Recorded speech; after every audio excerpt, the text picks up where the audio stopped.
experience, while not to bring about the age, but the kind of world that they have seen, how the world has transitioned from over the decades, and I'm sure each one of you have been in the domain of education for so long, have seen how this industry is getting transformed, how the way education is getting transformed, and seen how students are getting transformed as they enter into the higher education.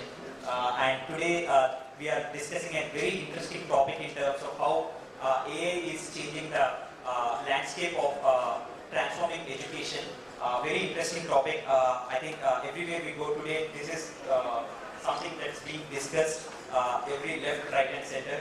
But I would like to start with maybe each one of you to talk a little bit about, like as a opening keynote, about your experience with education, experience with AI, and where do you see this education getting transformed, especially in the higher education segment. I know it's a very broad question, but if you can just throw some broad light into it for a couple of minutes, I think that sets the tone for the discussion. Thank you, Rahul. One of the major changes that has been happening is maybe personalized learning, within the AI space. The ability today to determine who is a slow learner, who is a fast learner, and then which programs to, aid them. And then, the way the whole curriculum is developed and in terms of the teaching learning pedagogies. I mean, all that it probably is a very good initiative that comes out of implementing AI in education. That's one part of it. There are multiple things that, but before that we also need to understand what AI is and things like that.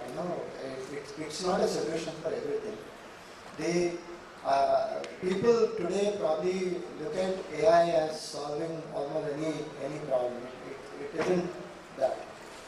The application of AI in certain areas of education would make the most difference.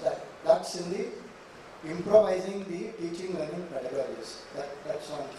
Yeah, while I say that, I am very conscious of the role of a teacher, and that's very, very important in the current scenario.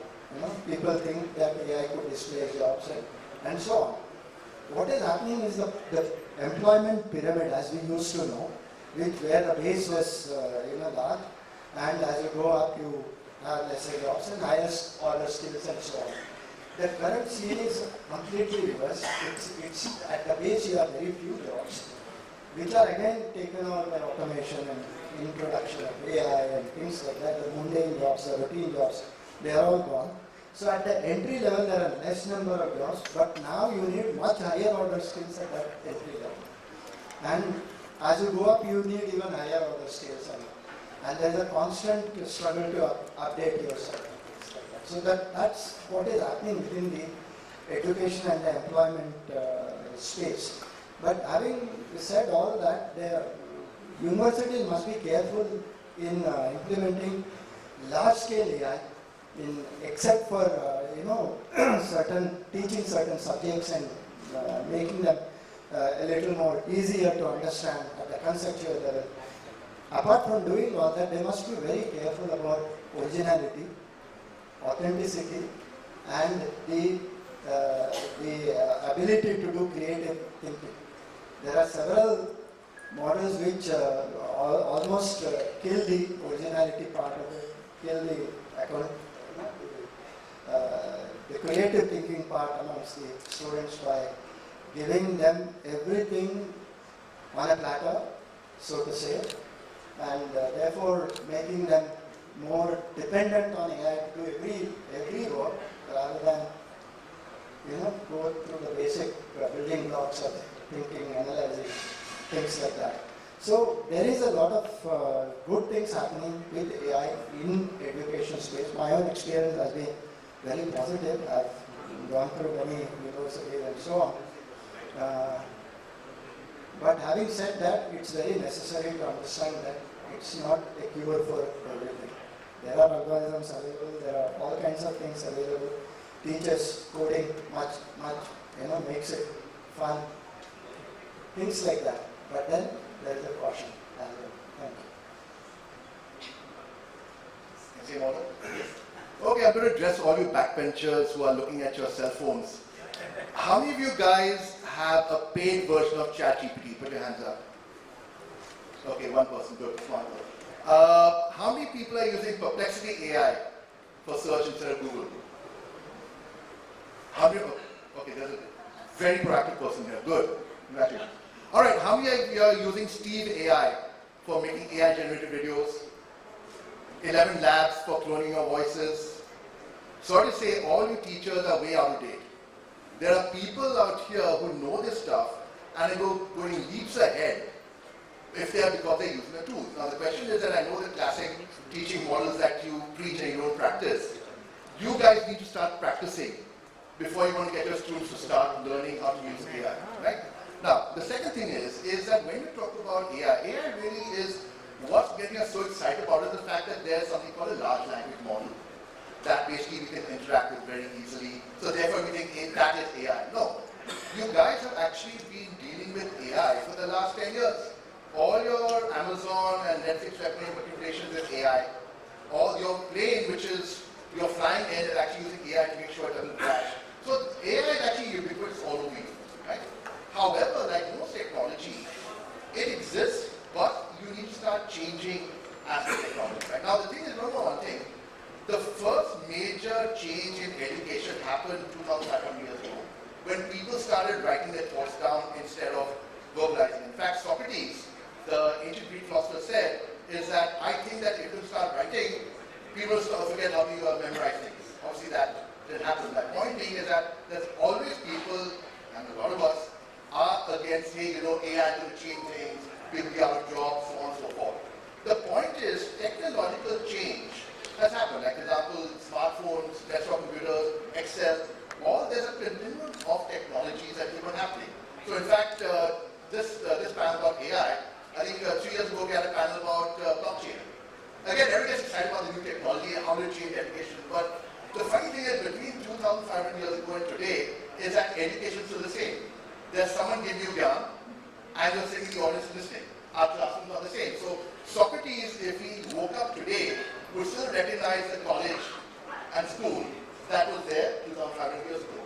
Now, what's interesting, and this is when you look at yourselves as educationists, look at your assessment models, right? Now, the thing is that earlier assessments was exams and assignments. Now, because of the prevalence of large language models, your students are now able to come up with great quality assignments, come up with great things. So that means that the old standard of saying, here's a bunch of facts, we're going to test your ability to know these facts, and we're going to mark you, that's destroyed. So in a way, where COVID made us more used to ordering on Zomato and Swiggy, large language models are going to have to force us to change our assessment models, which I think is a good thing, because all this time we've been resisting changing our assessment models. In terms of the thing is that peer learning, experiential learning, all that stuff was available long before technology. But because now you have large language models, you now will have to be forced to change your pedagogical model of assessment with exams and things like that. Now, there's 3 more frameworks I'm just going to talk about before I pass on the mic to more expert people. There are 3 levels of AI, right, in terms of teaching. One is when you look at, let's say, training the kid to learn how to use AI, like programming AI. That's like, for example, if I was training a kid to, let's say, program in Java, Python, or financial modeling a few years ago. That's a specialized skill set, huge in demand, but it will be a subset, right? The second thing is basically figuring out how do you teach the kid to interact with AI tools, which is why I asked the question in the beginning. The question is that if you yourself are able to interact well with AI, therefore by default your kid, or your student will work with AI very well. And see, the thing is that, look at this, there's a concept called prompt engineering, right? That means that you know how to give instructions to ChatGPT. People think that's a new skill. But remember one time, in 1990s, there were a lot of ads in the papers for a typist. The ads are not there anymore because they're all become typists. So same way today, prompt engineering is a skill set that's needed, but we all have to become prompt engineers. If not us,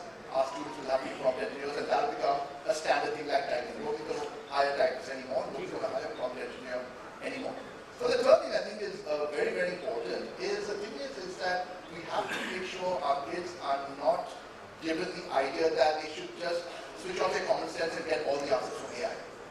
Even though AI has hallucinations today, but the point is that you cannot outsource your brains to a machine. Even if you look at some of the futures like Ray Kurzweil or Peter Diamond talking about, there is singularity that we will become controlled by AI. No. AI is very different. So all I'm saying is that make sure your kids still learn critical thinking, still learn how to interact with other people, still learn the basic human elements that make them successful in life, still learn continuous learning. So the point being is that let them use AI tools, but do not make the AI tools dominate their lives. So again, practice what you preach. Please start paying for ChatGPT. Please start using Complexity. Please start using Steve AI. And I think your universities and your students will definitely benefit. Wonderful. Very high octane note by Dr. Shahani. Very well said.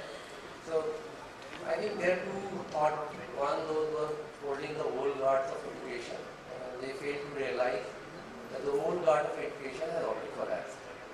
The broken assessment has been carried down by the ChatGPT. When ChatGPT was launched, our director has called up all the faculty members. To give us the context, I have started India's first AI and data science institution way back in 2015, not long back. Right? If I look at 15, it looks like almost 200 years. Within the last 9 years, so much has changed that it is amazing. So coming back to this, so Dr. Kulkarni has asked all the faculty and asked very tough question. I think you guys should resign because no more you are needed. Right? Your intelligence in front of the ChatGPT is just like a mammal, and that's a fact.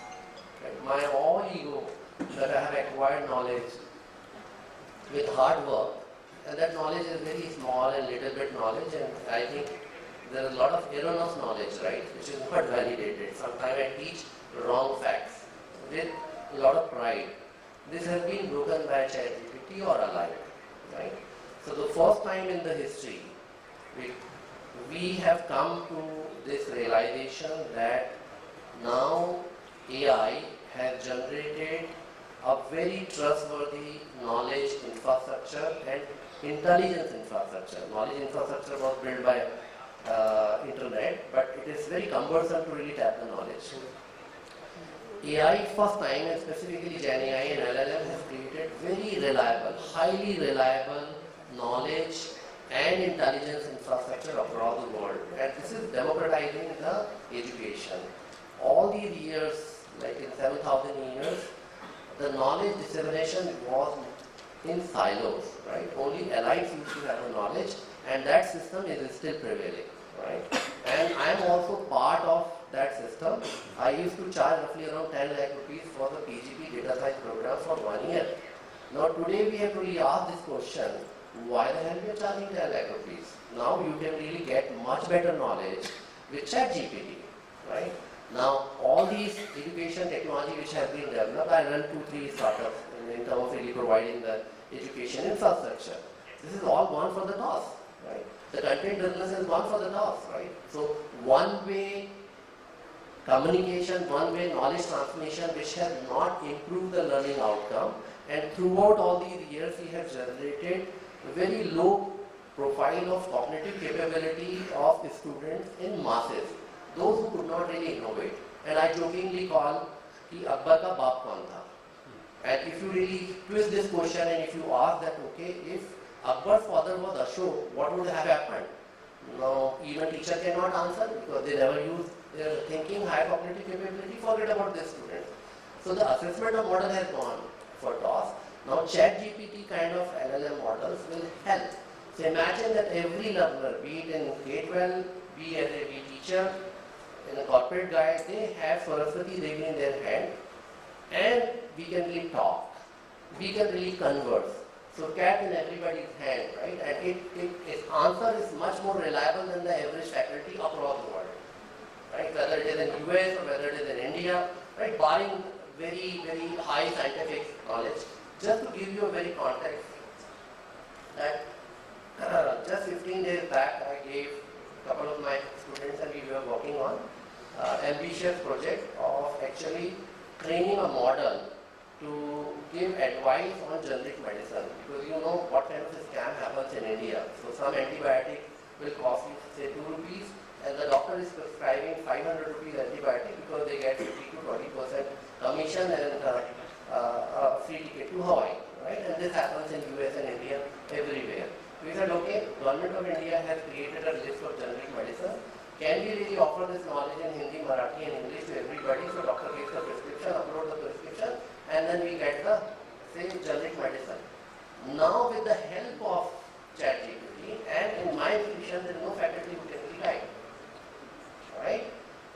And how to fine tune the model, right? This kind of information, there are some random videos are there out there which actually doesn't help because there is no fixed process of fine tuning the model.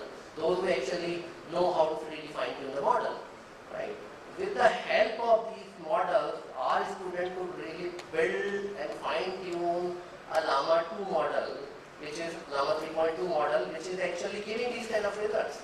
So it is going to really take to a different level. So India has suffered a long in terms of the knowledge economy. We need to stop this form of singing about knowledge economy, which is just mugging up the textbook. Now we need to really move to the next generation of knowledge economy, and that's where the real value is. That's where we can really leap ahead of the China and America, and that cannot happen with the existing infrastructure, existing faculty, because I have attended, like for last 25 years, we have been cribbing about the quality of the faculty, and if you really beat around bush, you can't really have anything.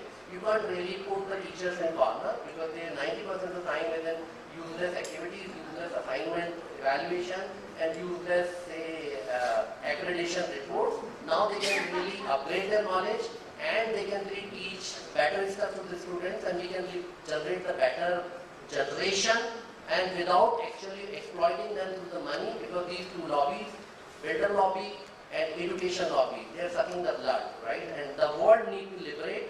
And Dr. Simon is here, who knows how America is scribbling with $1 trillion of education loan, and India cannot follow the American model of the education, and I see that this is the thing which can really liberate. And I'm glad that yesterday Mukesh Ambani ji has announced that yes, they are trying to really build the India AI, and the government is also investing a lot of stuff. And just 30 seconds, we launch a challenge, and I would invite all of you to convert this mobile phone into a computing device. So you just connect a dongle, connect your keyboard, connect your monitor, and run the small language model where my lab is working. And every student, without connecting the cloud or without connecting any internet, they will have the knowledge accessible everywhere. So we will have like a 360 million teachers available in every student hand. And that is the liberation of this new wave of AI is going to liberate. Wow, I learned a lot from what you said there. Thank you so much. So I want to give you guys a real quick update. So yesterday, I was at the NVIDIA conference where Jensen Huang was there, and he had a talk with Mbami. By the way, many people say I look like Jensen, and they came up to me and they asked me about that. So I want to tell you a little bit about what Jensen said. I think it's relevant to us. He said, and remember, he's bullish on AI, right? He said, generally speaking, 20% of your work will be replaced by AI. Rarely it will go up to 50%. So it is his opinion that AI will never completely take away what you're doing if you are a value-added person. So what does that mean from an academic perspective? So imagine we have a 4-year BTech program, and 20% of the 4-year or 25% of the BTech program has been outsourced by AI. So that means after the first year, the student has learned every knowledge they need to learn about your BTech. Now what are they going to do for the remaining 3 years? So the remaining 3 years, I believe, will be either what we call apprenticeship learning, right? Applying what you learn from your knowledge into creating a job. But again, we have to be very careful because we just said your skills are only good for 3 years, right? So what that means is you need a second type of cohort who are looking at creating the next generation of knowledge. All right? So that's how you move forward a society, is to create new knowledge. We all know that the search engines can only generate and source from existing knowledge, right? And as a matter of fact, I don't know if you know this, people like the Wall Street Journal, the New York Times, they're not stopping the chat engines for reading their content. So there's a possibility that no content will be available for AI bots anymore. What will that world look like, all right? And so we might have to open up textbooks again. So what I'm saying is the future is very, very, very interesting in education. Imagine a world where the student basically has all the knowledge after the first year. Now what are you going to do with it? All right? And so I believe, again, it will be hands-on learning as well as hands-on research. They can start their PhD program in the second year in BTech school. Isn't that interesting? Right? And now you're creating new knowledge that will forward not only your discipline and not only the industry, but the whole nation as well. The other thing that you mentioned is that Jensen showed a ranking of where India ranks in terms of AI, generally speaking. And India was ranked number 10, and the weakest link was in infrastructure. And that's why NVIDIA and Reliance announced a program to increase the infrastructure for India, which I thought was very, very impressive. And so the government is involved, you've got the corporates involved. Now teachers and faculty, we have to take on this role and realize that the world is changing. We have to adapt. But based on 2 months at Universal AI University, what I have found is that a lot of behavior that my faculty do is driven by regulations, all right? Checking boxes. For example, I'm learning all about agents who will help you get your articles published, or agents who will help you get your patents published if you give them a little bit extra money. We don't have this in America, by the way, all right? And so things like that, we're going to have to change here in India if you truly want to create value. So you can no longer just check the boxes. And that's why they brought an American to come over, is to bring some of the things that we're doing and try to at least begin the process of changing that mindset. All right? Now, having said that, I've also read the NEP policy. Very impressed by the NEP, the document. Very, very powerful vision from the government. I've also read the AICTE policy on entrepreneurship. And again, both of those documents I think are very, very forward-thinking. Now it's up to the people in the academia and academy to implement and to execute and to use wise judgment regarding checking the boxes. So for example, in America, we only want you to publish 5 or 6 articles, but in 8 journals over 5 years. 5 years, 5 journal articles, but in 8 journals, right? And so that's a very different mindset than just pumping out publications and citations so that you can check boxes, but it's really not adding value to the industry. And really, more importantly, not adding value to your discipline. And so in AI, I see the same thing. There's going to be a lot of people checking boxes regarding AI, all right, and not really adding value. And I think forums like this is where we need to call it out, right? We need to call it out and say we actually need to do things that are truly forwarding education using AI, and hopefully in future sessions we won't even say the role of AI in education anymore because it's integrated into education, and that will be a brand new day in terms of how we view knowledge and how we view training and how we view skilling, reskilling, and upskilling. A lot of the things that people are saying here. So thank you for allowing me to be here and learn from each of you. Thank you very much. Namaste. Sir, the time the mic came to me, I have forgotten the question. So it's more about as an opening keynote. It's an opening keynote in terms of how AI can transform higher education. Yes. Only 2 words are important. AI Higher education. education. Okay. All of my friends have given some information. Okay. So I'm going to speak some few words. If people like what I'm taking, what I am telling you can clap at things, otherwise don't clap. That means what I have told was wrong.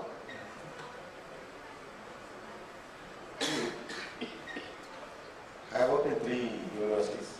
I was regional director of special officer at Shivaji University. I was advisor to the Vice Chancellor of the University of Health Sciences. And I was director of Karnataka State University at that time of time, when 27 lakh students were there. I am a computer science professor. See, in higher education or any education system, 3 components are very important: teaching, learning, evaluation. Now the question is, what AI scientists or engineers or developers are going to contribute in these fields? Accordingly, the students, teachers and evaluators are going to use. As on today, as my friends have informed, that AI is just an informative tool. In fact, I was discussing with the retired Chief Justice of India in Bangalore, who asked one question. He was asking how many judgments have written. He went on telling these are the judgments. One thing I learned about how they write the judgments. Very first thing is, the 2 advocates will argue and everything is recorded. Okay, that is information. That is what your AI ChatGPT is going to tell you. Next is, this fellow is telling some lie, this fellow is telling some truth, this fellow is telling some lie, this fellow is telling some truth, all. Then it is the intelligence of the judiciary system to take what affirmative sentence I have to take from him, what affirmative sentence to take from this. This phase is called observation. Nobody knows how the justice will write the judgment. Today I am telling you. Okay? This is observation stage. That is why the judgments take a long time to give. They will not give the judgment. You can give judgment whatever, you are good or bad, I can tell you. Okay. But they take observation stage. They take few things from it, which are really documents are there. Okay. Then they come to a conclusion phase. In conclusion phase, they are filtering the observation. Then the judgment is Boolean, yes or no. No AI system is there which can write a Supreme Court or any judgment document. Can you name anyone that judiciary can use and we can send out all judicial judges for state. We should come to such a state, then it is saturation. Okay? The very important thing is the analytics of the brain thinking of the student should not be stopped by just using AI. This is what education is. Education is to make your brain to think. If I go to gym, I do exercise. How to do the exercise to brain? To hit the hammer? Thinking, giving more problems. Sir said, I challenge. The Indian students are 1,000 times better in mathematics than any American. Why? We give them challenging problems. We make the paper to think. We include mathematics everywhere. The thinking ability is very important. I would like to demonstrate one thing. I have a daughter. She is in 9th standard. I asked her, what you want to be in life? She has not decided. Then she said, you are not decided, then 2-3 things are there in your brain. Then she told, I want to be the Prime Minister of this country. Very good. Okay, then as you know, to be a Prime Minister, what you say, I should be a member of the Parliament. I kept quiet. One day, she was reading Indian history. I asked her, what history are you reading? She told, I am reading Chhatrapati. Then I asked, you consider Chhatrapati as a leader? She told, no. Then she used the word, she had a AI brain, it is Chanakya. And I asked her, how did you consider Chanakya as AI? She told one story. When Chhatrapati goes somewhere and wants to conquer somebody, he fails. Then he was very much worried. Then he called Chanakya and asked, I failed on this mission. Then Chanakya puts food, very hot food. Okay, then tell to eat. Because I can't eat very hot. Then he tells, we start eating from the circumference. So, even AI, education, etc., the system should populate This is what Chanakya has told long back. And I don't want you industry people calling us, etc., and trying to push all these things. Sir Morning made a statement that gross enrollment ratio is 24%. I know that, sir. Sir, I am following NEP from 2020. In my university, I have 100% implemented because I understood NEP. What is NEP? People are praising NEP. NEP has 101 problems. You can't speak against the government. But, do you know the gross enrollment ratio of SC/STs in this country? It's higher than the upper caste communities. Are they using AI? Why? Why the gross enrollment ratio of the backward class is higher than the upper class? Then where we are going? I'm not questioning you, sir. Please ask this. Coming back to NEP, AI, they are telling NEP is applicable only to the faculty of humanities, commerce and science. NEP is not applicable for law, NEP is not applicable for medical, NEP is not applicable for pharmacy, NEP is also not applicable for engineering. Now we are pushing it. NEP says that you have to give 3 types of education basically. One is the value added course, skill enhancement course, ability enhancement course. I basically asked one question to the entire country. Do you know the difference between these 3? Okay, in engineering colleges, value added course, they put on yoga. What is the value they are adding there? What is value added course? I start on thinking. Then I met a lot of people and discussed it. The human brain is developed from reptile. Even if I do good things to my friend, he may do bad. This reptile brain. No, not friend. You are not my friend. Human mentality is there. Reptile brain, because there is something called mammal brain. It's confused. What was that part of? There is something called human brain. Swami Vivekananda. I'm sorry. Okay. Mahatma Gandhi. They had a human brain. So how to transform the human brain, now this reptile brain to human brain, those courses should concentrate. NEP insists on that. We should teach, Mantha sir says that AICTE insisted on ethics course, engineering ethics, then they stopped it. That was to convert our thinking to humanitarian thinking. This is a value-added course. What is skill enhancement course? Immediately after getting degree, you may not get job, but you should know the other skills. If God has given you 2 hands, why? To work in both the hands. I am from Bangalore, born and brought up, now working in Gujarat. I find Gujarat is working all the fingers. In fact, I gave one certificate to my student. He asked, kitna paisa sir? So 300 rupees to print everything simply. Sir, give me 250, the certificate is that. I don't want this paper. So skill enhancement. It not be your curriculum, etc. The third thing is the ability enhancement. Yes, I have skill, I have value, but still I am employable or still I am able to serve such. No. Unless I think you have ability, personality development. Ability is nothing but personality development. Etiquettes. Then only you can survive. This is the major objectives of any PhD when it started in 2012. There's diluted and is percolating. So I want to comment on it. So what I want to insist is AI higher education. Any technology has its own limitations and taking in negative directions.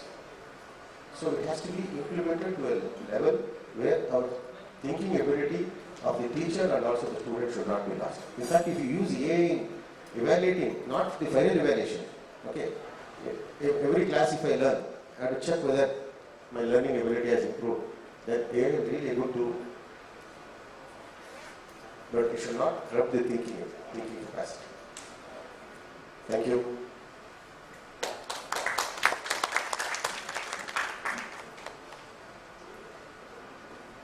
I will not say good morning, I will say good afternoon. And almost half an hour is gone in the keynote and a lot has been said. Okay. So, start with, I'll take only a couple of minutes because a lot has been spoken. It has been said education is the most important weapon which you can use to change the world. It says Nelson Mandela. You will just add a prefix of AI. AI education is the most important weapon which you can use to change the world. Any educational institution stands on 4 parameters. Research said that one is curriculum, that is course content, second one is teaching methodologies and the pedagogy, third one is your assessment, and fourth one is the infrastructure. I will not talk to you about it much in detail, but let me tell you, these are out of the 3 parameters on which AI will be working. And as Dr. Mantha sir said about GR, gross enrollment ratio, sir also said about the gross enrollment ratio. Everyone says about the gross enrollment ratio. And the government of India has an aim or mission that 50% by 2035. How do you achieve it? It's very, our rural area population of India is 68%. For them, AI is a novelty. Can it be made a commodity? The time it becomes a commodity, your gross enrollment ratio will go up drastically. As Dhirubhai Ambani sir once said that when the mobile charges are 18 rupees per call, he said that whether it can be made at a postcard price, at a 1 rupee. Can you make it? That is the time we can contribute to the nation, that is the time we can, gross enrollment ratio will go up. That is where the AI will be genuinely helping India. That's right, of this group. I think, like I said at the beginning, this panel consists of like more than 200 years plus of experience combined put together, and trying to put a time bound around it is inhuman to say the least. So again, I was making notes as each one of them was speaking. So while each one talked about how AI can add value, what are the possibilities, what are the limitations, what could be the challenges, and in terms of be it in terms of people challenges, be it in terms of infrastructure challenges. So a lot has been talked about in all these areas, in terms of all these areas. So I just want each one of you to, like, maybe less than 30 seconds. I know it's quite hard, but if at all we have to break the barrier in terms of adoption of AI in higher education, what would be the one thing you think that needs to be done to use it in a moderate amount, use it within the limitations, use it for whatever use cases where it deems fit, assuming all these constraints around it, but what, considering the benefits that it is going to provide. So what would be the one challenge that you want each one of you to address so that this AI is going to become mainstream? No, the only way to look at that is spread the education across sectors, and it's not possible by doubling the infrastructure or building more brick and mortar. It's just not workable. So if you want the GR to be double, one way of saying that is you increase the infrastructure. That's not possible. So therefore going digital is the only way, and AI has a great role in reaching out the content, doing the assessments, doing the, figuring out what kind of content is needed to whom based on their aptitude. All that is absolutely possible through AI. So therefore, reaching out to everybody is only possible through a digital platform. Say a robust digital platform has come up, and all the content based on the AI and the evaluations happening through AI. That's the way to go. Thank you. So, how to increase AI adoption in education? Don't ask the teachers, don't ask the academics, don't ask the vice chancellors, ask the students. Because most technology adoption never happens top down, it always happens bottom up. So look at the use of smartphones, use of apps, things like that, it all happens from bottom up. So I would say the best thing you can do as an educationist is get out of the way. Allow your kids to use AI, allow your kids to, in fact, give them openness to actually learn AI themselves. More importantly, if they use ChatGPT to, let's say, write their essays, instead of you saying, no, it's cheating, say, what can you do to assess their capabilities beyond the essay? So as I said, get out of the way, let the kids have the freedom to adopt AI, and that's the best to do. So 2 points. So anyway, students are far ahead of the teachers across the world. Reports have been published. Now there is a cost attached to this, right? If you consume the AI, you have to really put nuclear reactors to really power that, right? So it is unsustainable. So the only solution is AI mass level adoption to 1.6 billion students is to give them the AI de-linking with the internet, and that is in their mobile phone, right? And that's where my lab and my foundation is working, and we have launched a challenge with support from Ministry of Education, Navi. I'll float this challenge to all of you. Participate, float this. This small language model, as Saraswati Devi, need to sit in a mobile phone, and that is how you can really liberate this entire generation and future coming generation. Very good. So again, going back to what Jensen Huang said yesterday from NVIDIA, he said that most jobs that are created for developing AI, there's actually very few. The big job opportunity is for using AI, to being a super user of AI. So in terms of making our students be super user of AI in the classroom, I'm a big fan of gamification. And putting it on a mobile phone, gamification, to the point where the student doesn't even know it's AI. All they do is they say, wow, this is a cool feature. How did this happen? And underneath is AI, and you, as the faculty, you basically just point them into these areas because we don't really care about AI. We care about the results from the AI or the outcome of the AI. And so that's what I would like to see as one strategy to reduce the barrier to adopting AI. Thank you. Sir, once again, your question was so long. In the education system, we have something called how to frame the question. There is a strict rule system. Looks like something. See, very simple. How this? We are all taught for this question only. They want industry people want to know how we can push this technology. I'm using this very weak word because my English is very. How do you make the system to use this AI technology for it? That's good. He is asking what is the strategy, not the history. The strategy is very simple, sir. You please come out with a product which AI has teaching, learning, evaluation. Then we will make one lab, 1 hour to the student and faculty everybody. They will sit in the lab and use the product. And if they are interested, then I told them, if you like lab, if they are interested, they use.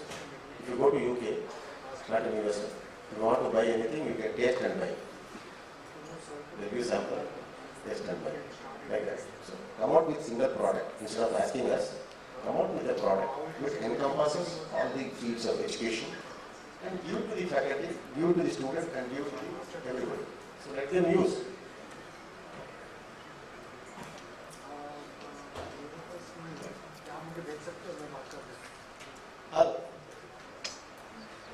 Do you have any question? While we are talking about value that AI can bring about in higher education, what's the one barrier that you think, and how do we break that barrier to AI adoption in higher education? It is what is the barrier and how we can overcome? I think barriers have been talked about in quite. No, what is the barrier and how we can overcome? Yes. I am from ITM Skills University, and I have a very different type of barrier. One of our program is on hotel management program. You use AI, augmented reality, virtual reality, anything you can use it. You get a menu, you get ingredients, you cook, you prepare the dish, you present it very well. But who will taste it? Who can give the feedback? That is the question now. But I think so that also will come. Because what I've seen a couple of months back, a movie of Shahid Kapoor getting married to a robot. So if that can happen, this can also take place. I don't know. This is a barrier for me. Because everything else can happen. There are 4, 5 specializations. One of the specializations is food production, which is a key specialization in hotel management sector. This is one regarding my institution. Now as a nation, when I said that gross enrollment ratio, 68% of the population, there are only 2 challenges. One is, if you are going to a rural area, affordability, you should 15 lakhs rupees is the fee. What is the second challenge? To cope up with the studies, because students get drop out. So financial viability is what is affordable. So I said that can it become a commodity? And to cope up with the studies, already AI is having a personalized learning. I've seen there are 5 or 6 agencies those who are working in a rural area where you don't need an internet connection to access this. Still the faculty can evaluate. They can do it. So if you can make it affordable, accessible, approachable for any individual, each and every individual or citizen of this nature, you will find that our gross enrollment will reach 50%. Thank you. Thank you. Just a quick add to that.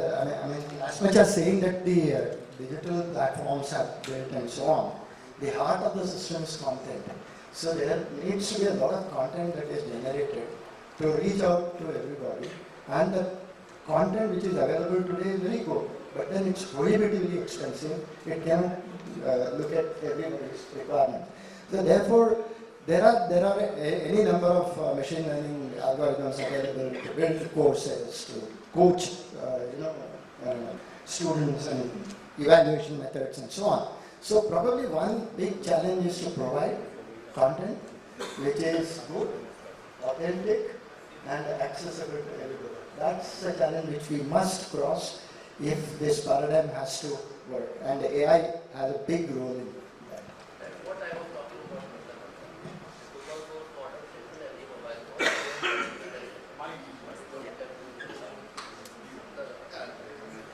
Yeah, I think we have already passed the time.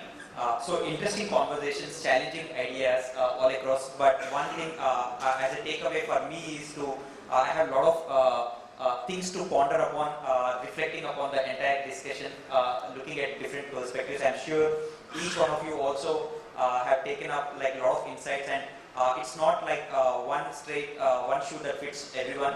But I think it's for each one of us to pick these insights and ponder upon each of the insights and see how we can make it live and create. Ultimately, all of us here are together to see how we can create value to students. Ultimately, they in turn creating value for the country and society. And thanks a lot for each one of you taking time and sharing all these insights. Thank you so much.